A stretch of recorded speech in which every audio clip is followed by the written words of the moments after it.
1944, and on the Eastern Front, Hitler's forces were being pushed back towards the German border.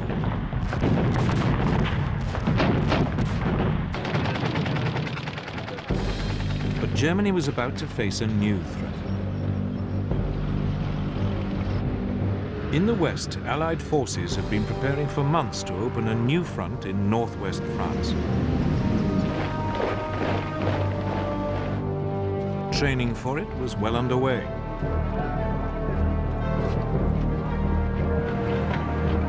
But it was an attack Hitler had long been expecting.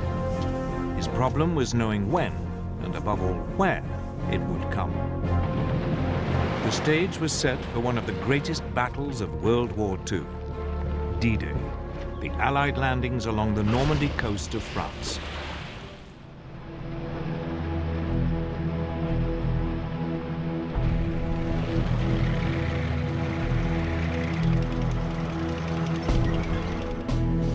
Since the early years of the war, Britain's Prime Minister, Winston Churchill, had always been certain that at some point an Allied invasion of Northern Europe would be necessary. The only questions were when, where, and how. To test the waters, British forces had already mounted a number of practice operations.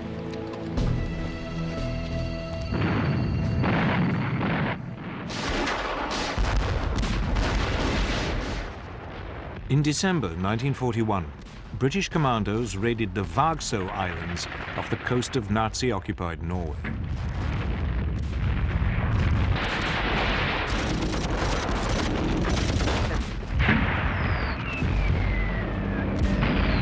It was an attempt to probe German defenses and tie down Hitler's troops in the north. A fish oil factory and coastal defenses were blown up before the commandos withdrew.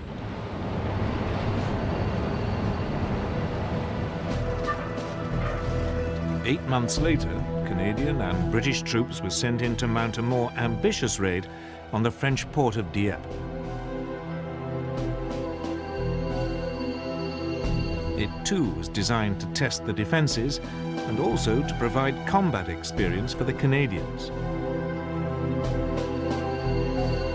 But this time, it was a catastrophe.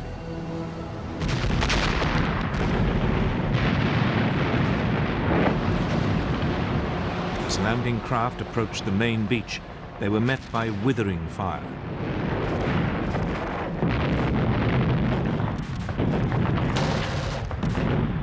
Those troops that made it ashore were immediately pinned down.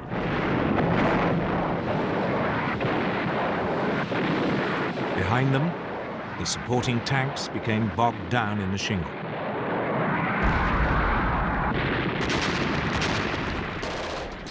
Few managed to scale the sea wall.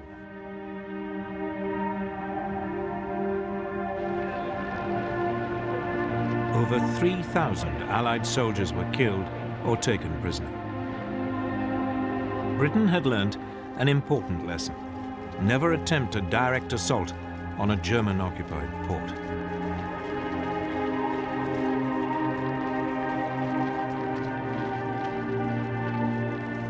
Equally importantly, the Dieppe disaster reinforced the British view that an invasion of Europe could not be rushed. Churchill understood it would require careful planning. Eventually, in April 1943, at an Allied conference in Washington, Churchill and the US President Franklin Roosevelt agreed upon a date.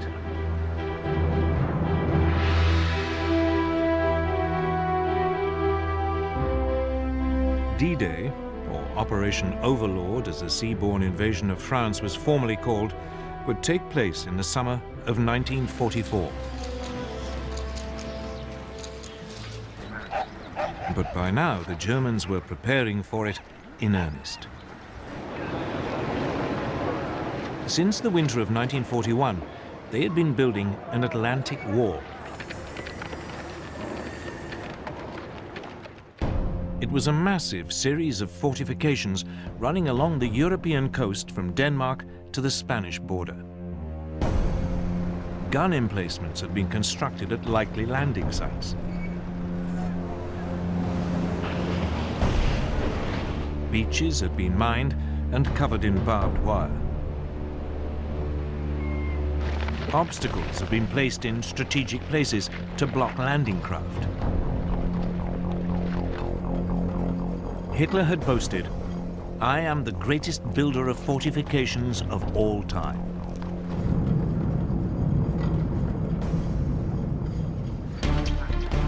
In the summer of 1942, in the wake of the Dieppe attack, work on the Atlantic Wall had been stepped up. Hitler had also ordered an increase in troop numbers in the region. The German overall commander in the west, Field Marshal Gerd von Rundstedt, had been given 15 further divisions.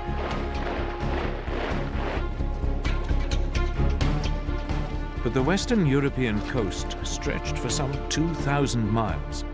He didn't have the numbers to man the entire length.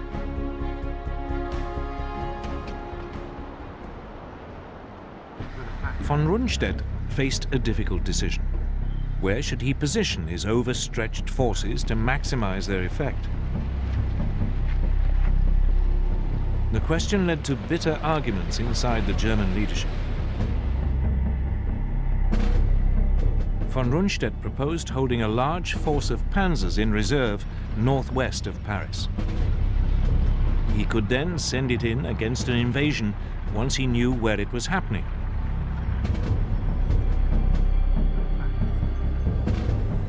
But the hugely respected Field Marshal Erwin Rommel, commander of the troops covering the sector from Holland along the French coast to the Loire, had a different view.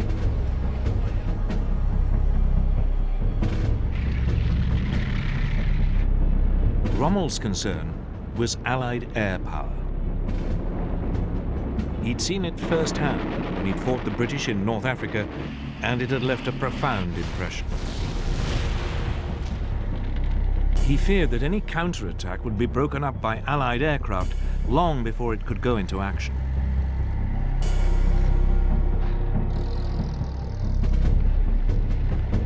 Rommel had also inspected Hitler's Atlantic Wall and found much of it wanting.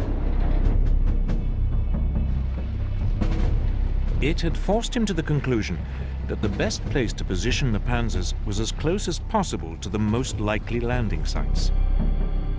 That way, an invasion could be immediately pushed back before it got a foothold. Hitler compromised. Rundstedt was given a small force he could hold in reserve, though Hitler himself would have the final say as to when it could be used. The rest of the additional troops was scattered along the entire Atlantic seaboard, in accordance with Rommel's wishes.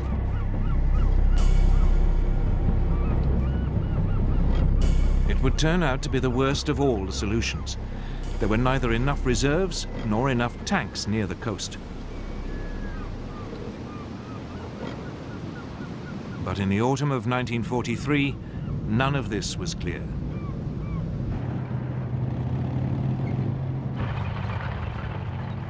In Britain, the Allied planners were also grappling with the problem of location. Where was the best place to land? Their chief planner, General Frederick Morgan, quickly realized there were two principal options, the Pas-de-Calais and Normandy. The Pas-de-Calais was clearly the favorite. It offered the shortest sea crossing, and it offered the shortest and most direct way to Germany. But it was also the most obvious route, and Morgan was sure the Germans were expecting it. So he decided to wrong-foot them. Morgan would land in Normandy. It was the beginning of a huge gamble on which the fate of hundreds of thousands of soldiers would depend.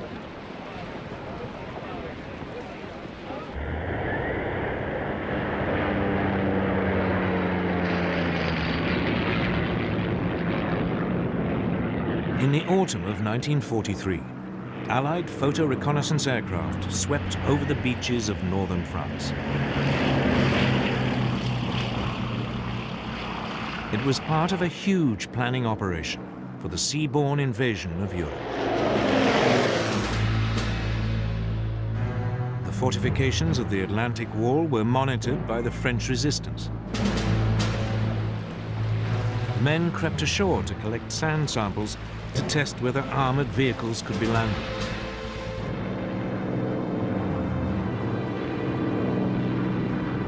Northern France became the most reconnoitered coastline in the history of warfare. It soon became clear any landing would need some kind of port facilities. But the disaster at Dieppe had shown that it was too dangerous to attempt a direct assault on a German-occupied port.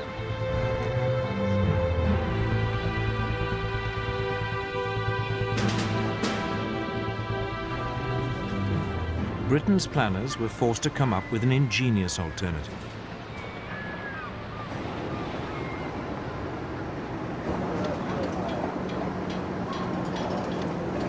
Giant hollow concrete boxes were constructed in Britain that could later be towed to the French coast. There they would be sunk to form an artificial harbour.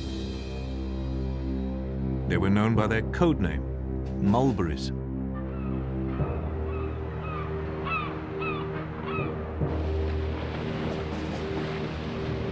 Mulberries would be supplied with fuel by a pipeline unwound from giant reels and dropped on the seabed.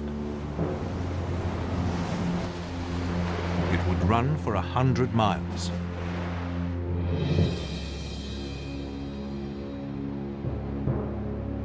The pumping station on the Isle of Wight was disguised as an ice cream parlour.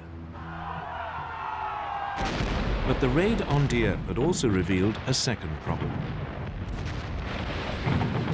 how to get the first wave of troops off the beaches and through the German fortifications. The man told to solve that question was General Percy Hobart, one of the pioneers of armoured warfare. Hobart came up with a series of ingenious devices. The troops called them the funnies. Included such extraordinary machines as flamethrowers and floating tanks. Flail tanks for clearing mines. The bobbin for laying firm paths across sand or shingle. An armoured ramp for climbing sea walls.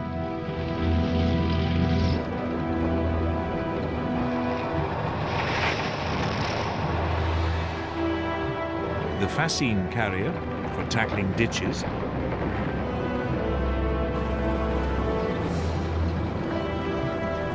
And the bridging tank for wider obstacles.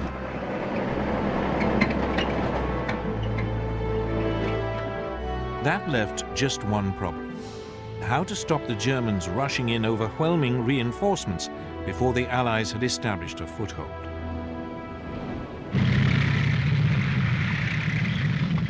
The answer was to keep them guessing until the very last moment as to where the invasion would take place.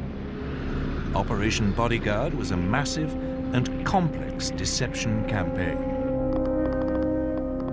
German double agents in Britain now began sending back to Germany huge amounts of carefully coordinated false information. This emphasized that the main landings would be in the Pas-de-Calais, although a feint attack might be launched in Normandy.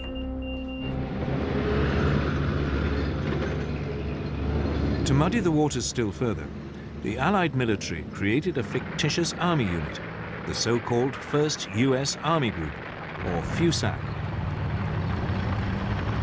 It was stationed, very obviously, in Kent, bang opposite the Pas-de-Calais.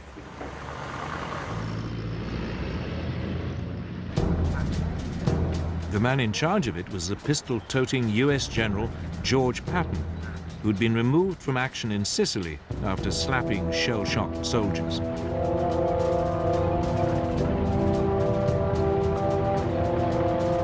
Patton was rated by the Germans as the Allies' best attacking general. Just the man they expected to command the invasion of Western Europe. Basher 5-2, this is Basher 1-1 on Alpha. Radio transmissions mimicked the wireless traffic of an army. For the benefit of any Luftwaffe reconnaissance aircraft flying over Britain, the fields of Kent were filled with inflatable tanks and carefully faked track marks.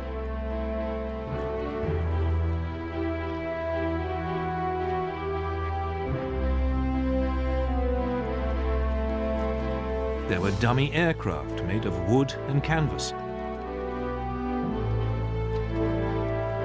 Harbours along the Kent coast were filled with dummy landing craft.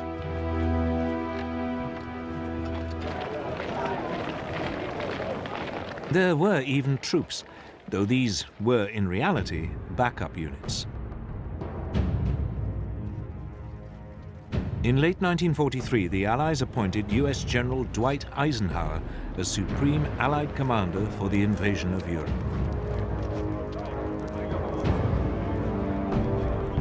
British General Bernard Montgomery would be in overall command of the initial assault troops. D-Day was fixed for June the 5th, 1944.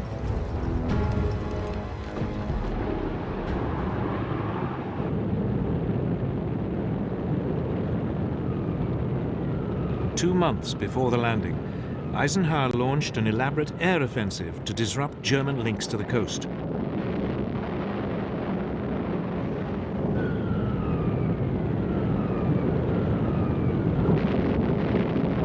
Once again, it was carefully planned to give the impression the Allies' target was the Pas-de-Calais region.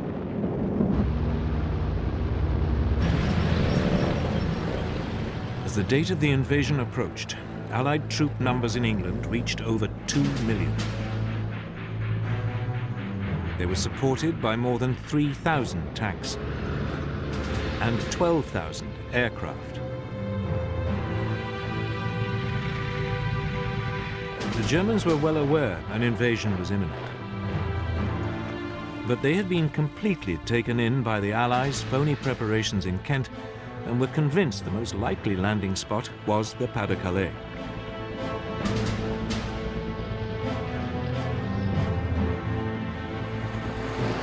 Everything seemed to be going the Allies' way. The troops were briefed. Then the weather turned against them. Rain lashed down, visibility was poor, and the channel was stormy.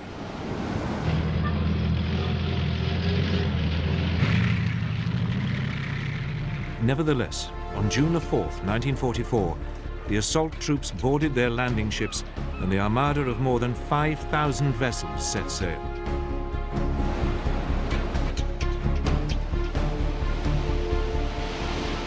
But the rain continued to lash down, and later that day the invasion had to be postponed. The ships returned to port, and the assault troops faced a nerve-shredding wait.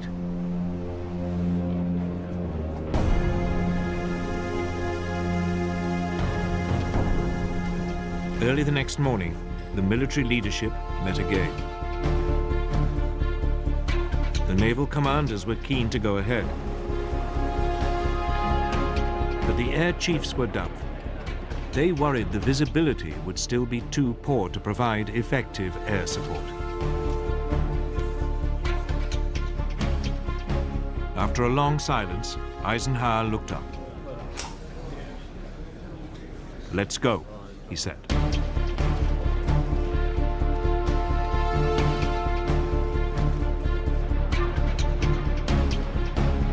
Operation Overlord, the greatest seaborne invasion ever, was underway. D-Day had begun.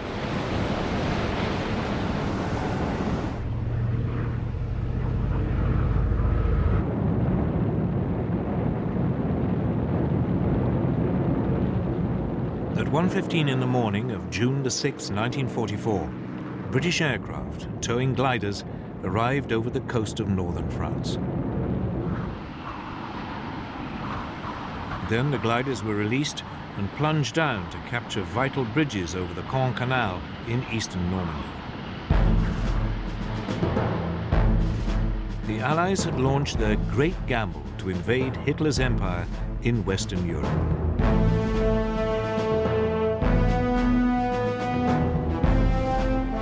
"50 miles to the west, US paratroops came down around the village of Saint-Mère-Église.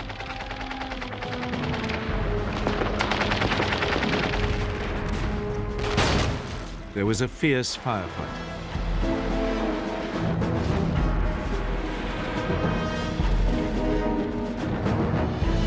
But 3 hours later, the village was in US hands. One of the most crucial battles of World War II was underway.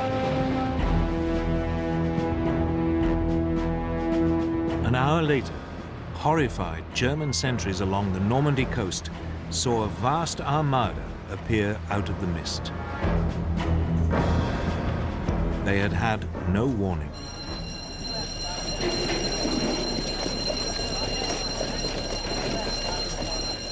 The Allied fleet had sailed under cover of darkness. Moreover, Allied countermeasures had confused the German radar into believing the main weight of the attack was approaching the French coast further east at the Pas-de-Calais.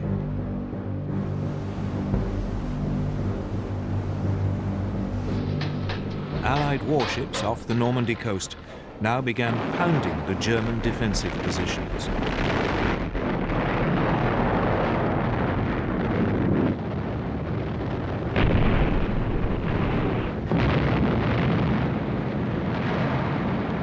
Wave after wave of aircraft swept overhead.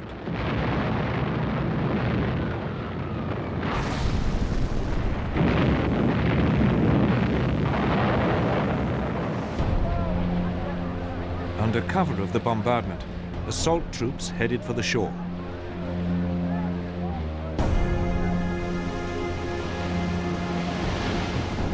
But as they closed in, German artillery and machine guns opened fire.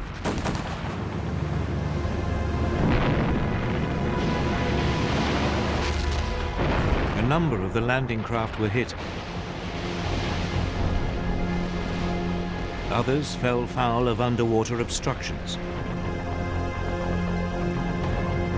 But at 6:30 in the morning, the first waves of troops hit the beaches.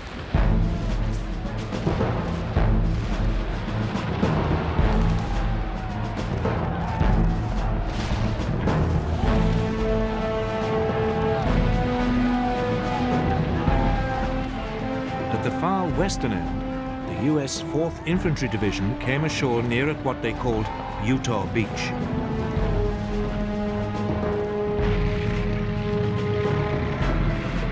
Within 2 hours, it was linking up with the US paratroopers who'd landed at Saint-Mère-Église.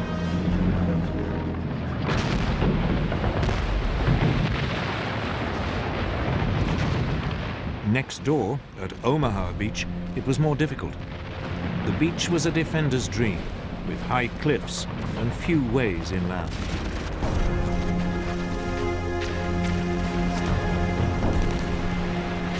As the US 1st Infantry Division waded ashore, they were mown down by German machine guns.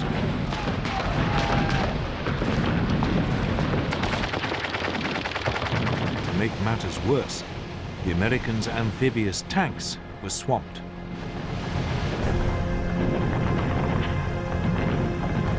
The troops were trapped on the beach. Disaster was looming.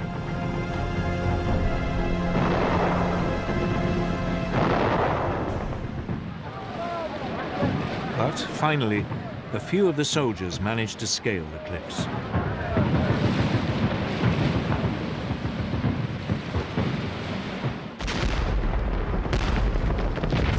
Against all the odds, the Americans hung on to the beachhead.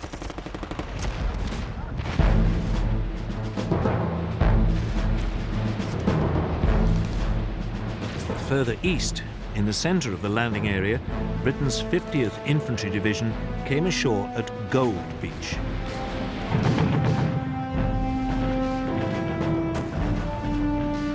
They too met savage fire.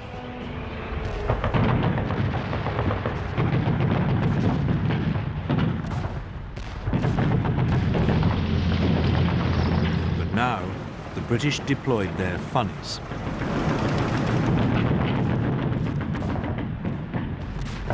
The troops were soon moving inland.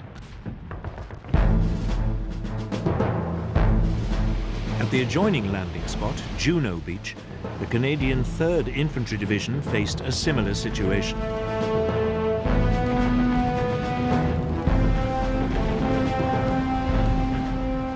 Here too, Britain's funnies were vital in helping the troops off the beach.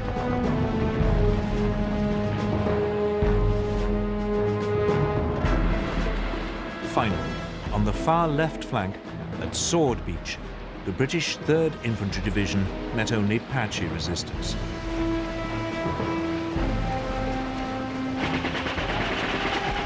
Within hours, its commandos had linked up with the glider-borne troops at the Caen Canal.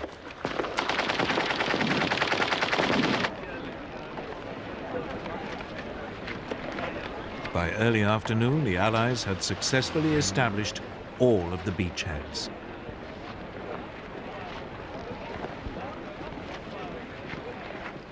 The timing of the invasion had caught the Germans completely by surprise. They'd expected the Allies to wait until the weather had cleared. Rommel, the operational German commander for the whole of the northwest French coast, had taken the opportunity of bad weather to visit his family in Germany. His immediate subordinate in Normandy and Brittany, General Friedrich Dollmann, was over 100 miles away, taking part in a war game exercise. Only the overall German commander for the whole of Western Europe, Field Marshal Gerd von Rundstedt, was at his HQ. But he needed Hitler's permission to move his panzer reserves to the battlefield. However, Hitler was asleep, and his aides wouldn't wake him. It wasn't until midday that the Führer finally learnt about the invasion, but he didn't take it seriously. He was still convinced the main attack would come in the Pas-de-Calais. Normandy, he believed, was just a fake.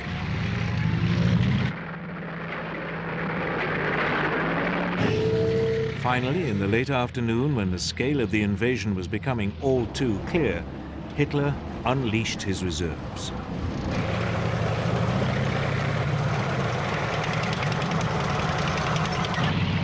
But they were too far away to provide immediate support.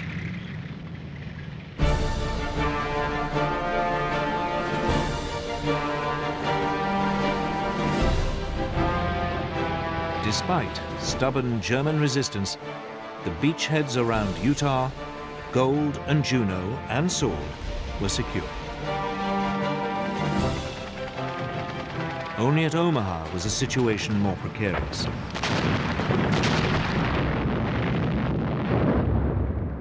Here, German resistance had prevented the US troops moving more than a mile inland.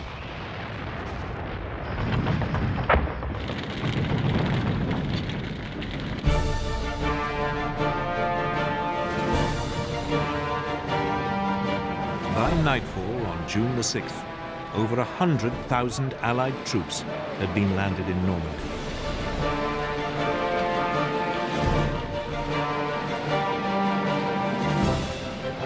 It had been an extraordinary feat of planning, ingenuity, and courage. The first day of the Allies' great gamble had paid off. But it was just the beginning.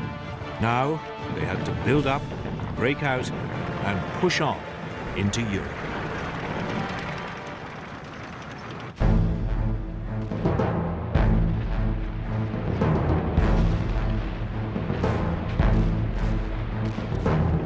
As the second day dawned on the greatest seaborne invasion ever attempted, thousands of Allied troops had broken out of their beachheads and were moving inland.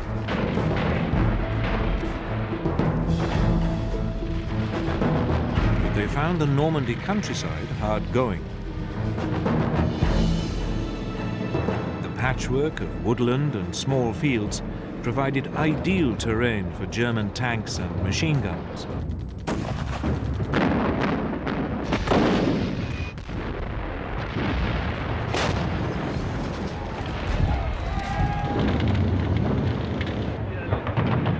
The Allies suffered heavy casualties.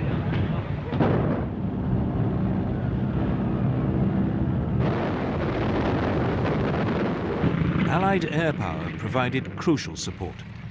When von Rundstedt's panzer reinforcements arrived, they'd been so depleted by the air attacks that they were unable to mount a major counterattack.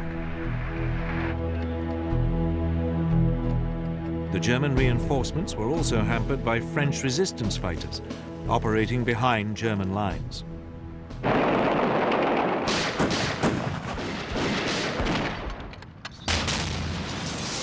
They ambushed troop convoys and blew up bridges. As a result, the Das Reich SS Panzer Division took over 2 weeks to make a journey which should have lasted a mere 3 days. Its troops took out their fury on the French civilian population.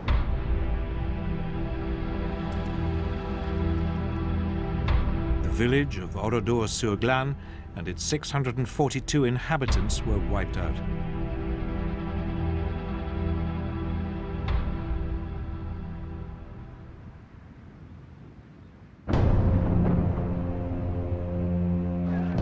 After 4 days of fighting, all the Allied beachheads were finally able to link up.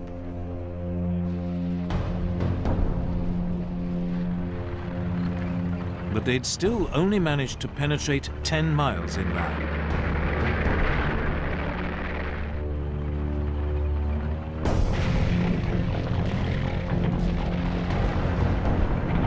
Eventually, 6 days after the landing, the British commander, General Montgomery, launched a major assault on the strategically important town of Caen. The British 7th Armoured Division, the Desert Rats, advanced.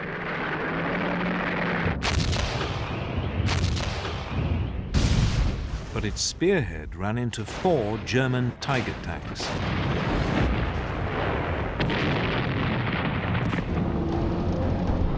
The Allies' Sherman tanks were completely outclassed. Their guns were outranged and their shells unable to penetrate the German armor. They were particularly vulnerable because many ran on petrol fuel and were liable to burst into flames when hit. The Germans nicknamed the Sherman the Ronson, after the cigarette lighter, or more macabrely, the Tommy Cooker. In less than 5 minutes, more than 10 British tanks were destroyed. The attack on Caen stalled.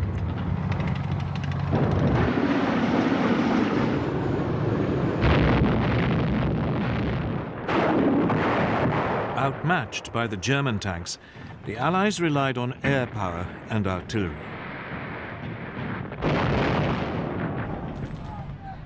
But it wasn't enough. The Desert Rats retreated. Caen remained in German hands.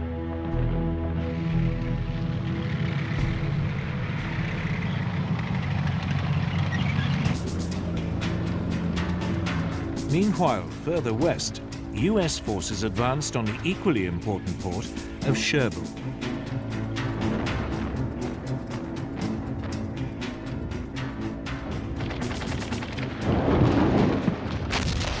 It would take them nearly 10 days to get close to it.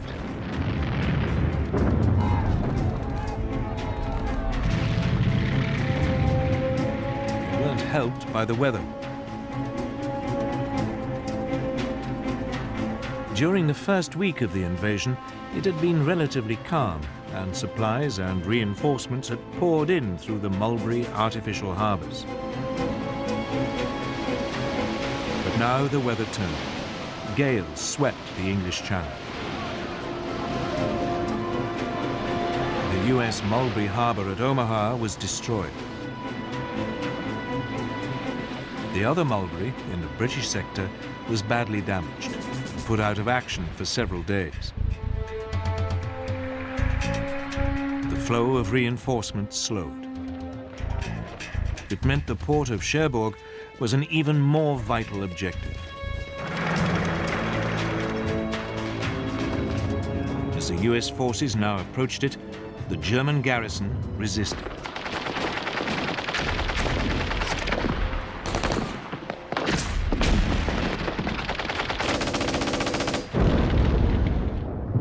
There was fierce house-to-house fighting. It would take the Allies a week to secure the city.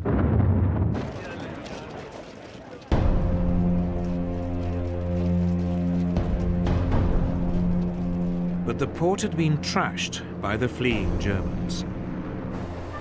It would take a further month before it could be brought back into service.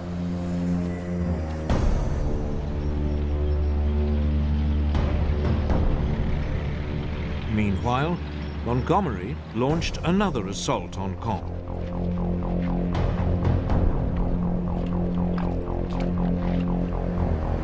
But the storms had turned the fields into a sea of mud. Low cloud meant air support was impossible.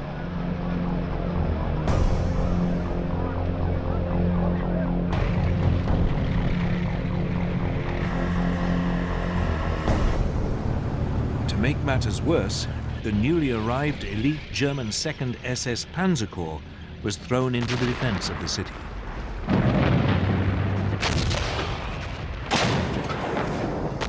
After 4 days, the British were, again, forced to halt.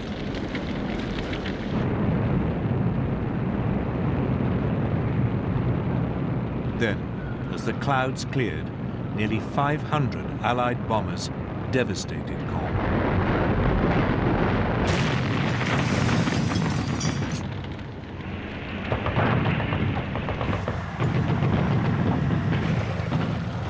British troops fought their way into the north suburbs. But the ruins made ideal defensive positions for the Germans.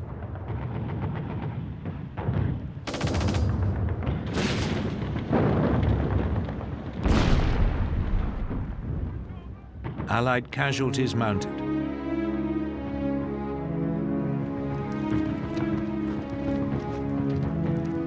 After 48 hours, the attack was, yet again, called off.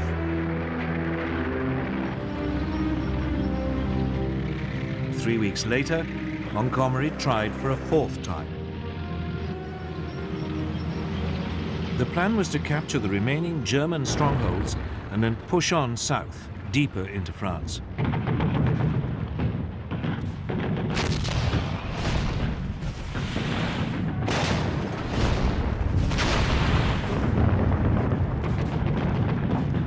After 2 more days of fighting, the city was finally won.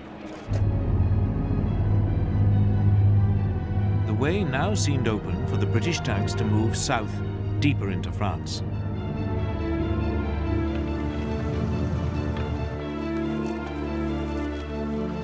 But the Germans were waiting with a large force of panzers.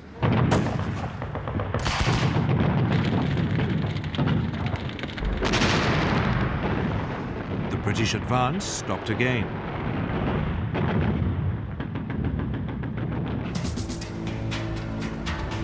The Americans in the west, however, were having an easier time. The fighting around Caen had sucked in the majority of the German defenders. As the American forces prepared to thrust further into France, they faced only scattered opposition. The scene was set for the Allied forces to break out at last.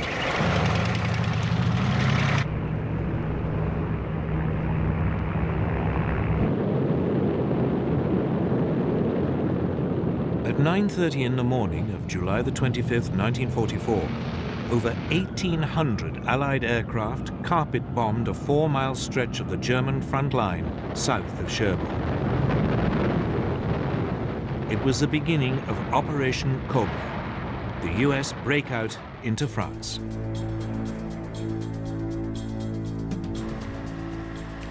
The German defenders were stunned by the size of the assault.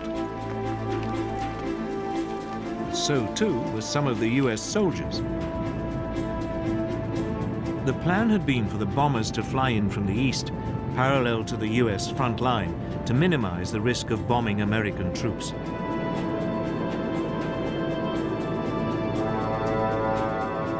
But most of the aircraft came in over the top of the US lines. Bombs fell short. Over 100 US troops were hit and killed.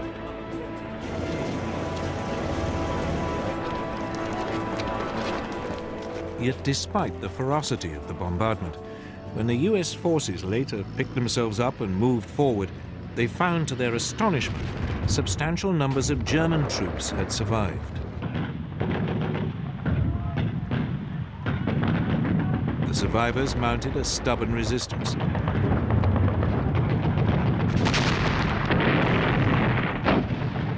As fighting raged, it looked as though the Americans would fail to break through the German lines.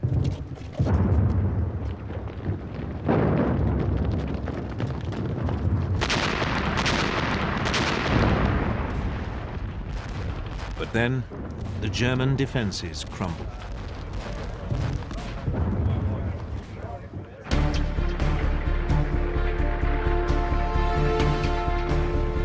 The next morning, US tanks broke through and moved forward into open country. There was now almost no German resistance left, and the Americans quickly pushed deeper into France. The hill town of Coutances fell. Then the crossroads town of Avranches. As the Allies pressed forward, they were helped by change and confusion in the German high command. At the beginning of July, 3 weeks after the D-Day landings, Hitler dismissed the German commander-in-chief, Field Marshal Gerd von Rundstedt, for defeatism. Von Rundstedt had made little attempt to hide his belief that Germany faced an unwinnable struggle.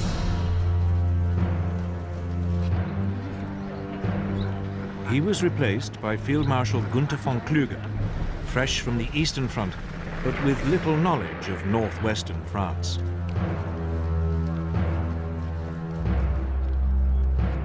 Two weeks later, Rommel, the second most senior German officer on the front, was severely injured when his staff car was strafed by a British fighter.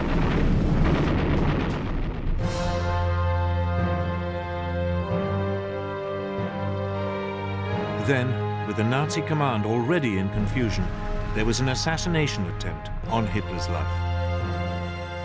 On July the 20th, 1944, a disillusioned aristocratic war hero, Colonel Klaus Schenk Graf von Stauffenberg, planted a bomb in the planning hut at Hitler's headquarters in East Prussia.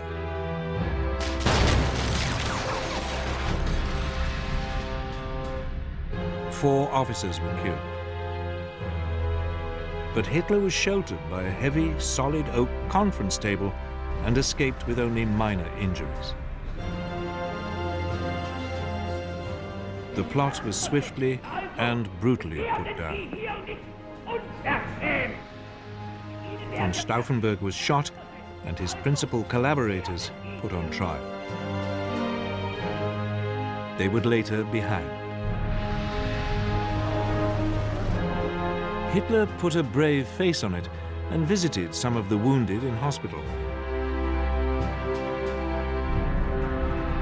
But it hardened still further his distrust of his senior officers. He would, despite his many earlier misjudgments, demand even greater control over events on the battlefield.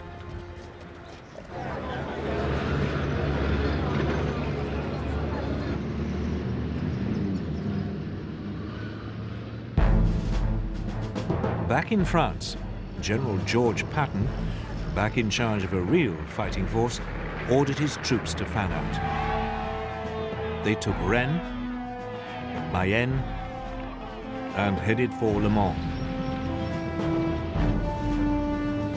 They were now moving round behind the German forces, still battling it out with the British and Canadians near Caen.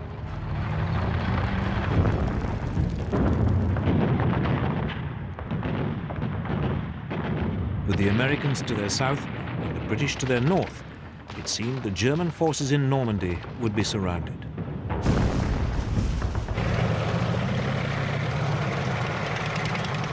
Hitler issued his usual order that there should be no retreat, but as the Allies squeezed in on them, the Germans began to flee.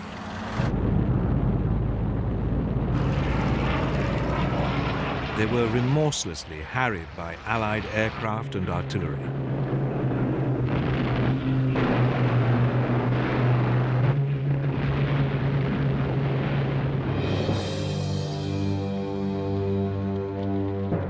The casualties were appalling.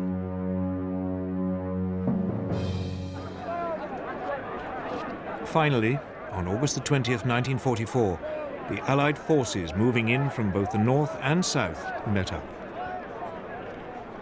The so-called Falaise Gap, named after the nearby French village, had been closed.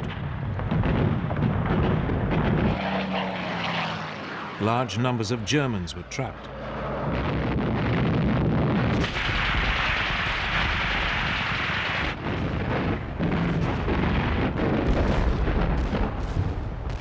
Over 10,000 more Germans caught in the Allied pincer died. A further 50,000 were taken prisoner.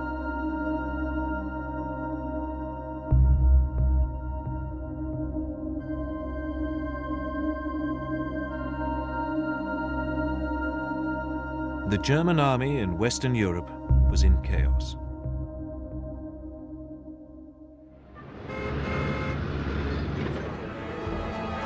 Meanwhile, far to the south, on the French Mediterranean coast near Cannes, there was a second Allied seaborne invasion. US troops came ashore virtually unopposed. They were helped by paratroopers from the Free French Army, men who had escaped from German-occupied French territory in Europe and North Africa. The landing had always been opposed by the British, who regarded it as a diversion. But the United States had long regarded it as an essential part of clearing the Germans out of France.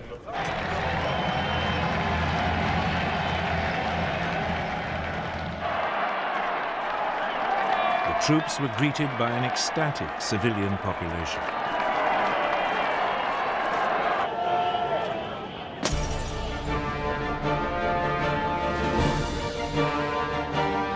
Soon advancing rapidly up the Rhone Valley.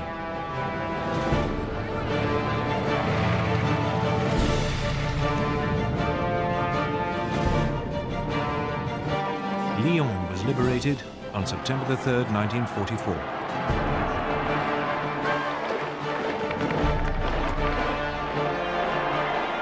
Ten days later, they reached Dijon and made contact with Patton's forces advancing from western France.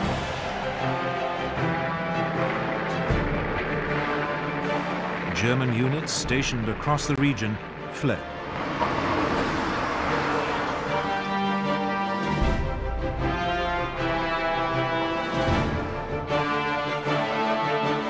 In barely 3 weeks of headlong advance, the Allied invasion of Europe had liberated most of France.